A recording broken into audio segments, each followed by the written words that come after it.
You might be used to taking pictures somewhat like these, which can turn out embarrassing or just awkward. So right now I'm going to show you how to look more attractive in your photos in just 5 steps. And at the end, I'm going to show you how to get rid of acne or blemishes so that you look even that much more attractive. We're going to jump right into number 1, which is to be as candid as possible. Now this is the most important step and it's going to feed into the other steps as well, so pay attention. As a former portrait photographer, I know that having the subject being candid is one of the most important details when it comes to taking a very attractive photo. But being candid simply just equates to acting natural. The reason that you want to be candid and just look and act natural is because when you sit there and you think about different poses or you think about how you look or how you're gonna stand, it's gonna turn out completely different than what you think is gonna happen up in your head. So my best advice to you when it comes to looking candid in a photo is to just take a ton of pictures. Set your camera up, or if you have someone taking photos of you,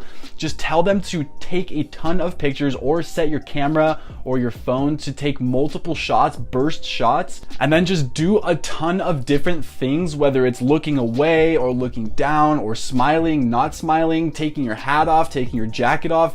Do a ton of different candid, natural movements, and trust me, there's going to be at least one in there that you can work with. Step number 2 is do not look into the camera. Now the reason you don't want to look into the camera is because, like I said before, this is going to help it look more candid. So in order for you to achieve that more natural feel, more natural, candid look, is just to ignore the fact that the camera's there in the first place. So when you're being candid and you're taking off your jacket, or you're putting a jacket on, or you're putting your hat on, or you're taking something down off a wall, don't even acknowledge the fact that the camera is taking pictures of you. A couple of my favorite places to look when I'm taking pictures is either down at about a 45-degree angle like I'm looking at right now from the camera, and a 90-degree angle, so about right here, down at the ground, or completely 90 degrees, or maybe just less than 90 degrees, but you're looking up, not at the ground. So those are gonna be amazing places to look if you wanna get that candid, natural feel. And now we need to talk about facial expressions, because this one's huge. The reason that facial expressions matter so much is because it shows emotion. Now,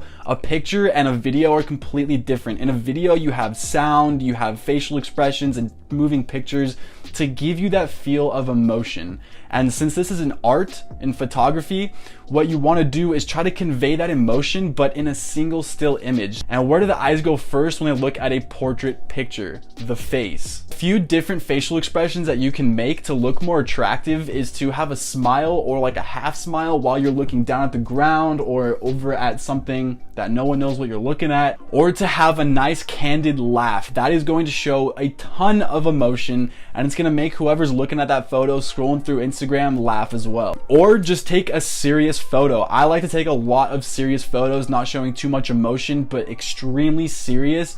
And for me, I can pull off that look really well, but for some of you guys, laughing or smiling might be a better look for you. Number 4 is hand placement. Hand placement's obviously gonna play into the candid aspect of the photo. It's also gonna help you not look as awkward in your pictures. So what I recommend you do with your hands is think about the situation you're in, think about the setting and the location that you're in, and the type of picture, the clothes that you're wearing. Use everything very candidly. Take different pictures of different angles of you taking your hat on or off, or your jacket on or off, or tying your shoes, but make it look candid, and don't just stand there with your hands by your side. That's just weird. Step number 5 is to be the center of attention. Basically what I mean by this is when you're taking a photo or a portrait of yourself, you want to be the single most important object in that photo. A couple of tips that I have is to try to get the background as blurry as you can. Now, a few different tricks you can do with this if you don't have an expensive lens is to zoom in as much as you can and put the camera back as far as you can. Or if someone's holding the camera,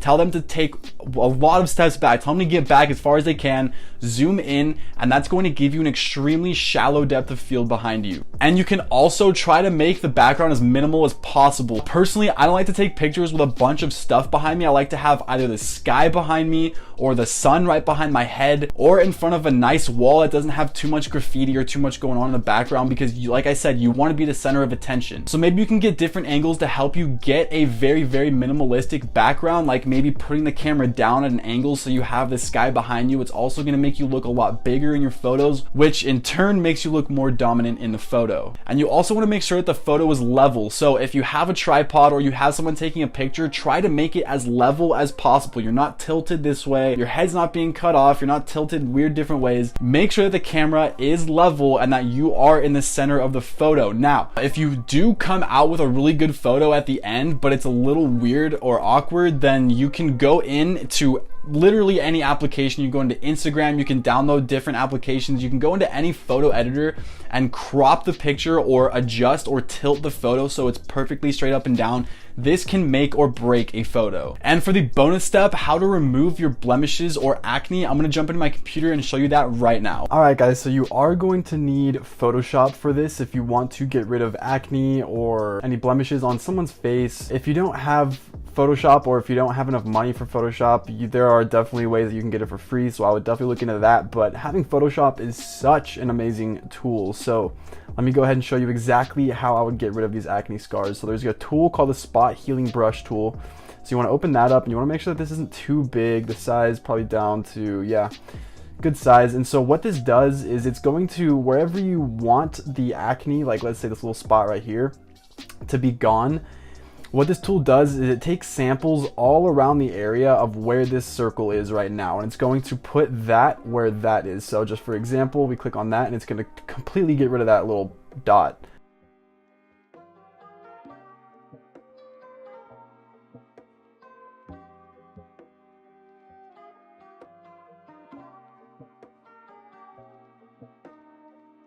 And voila, just like that, you can get rid of all of your acne. This tool is so amazing. So if you guys don't have Photoshop already, I would definitely look into getting Photoshop for your pictures. This is going to help you out a ton.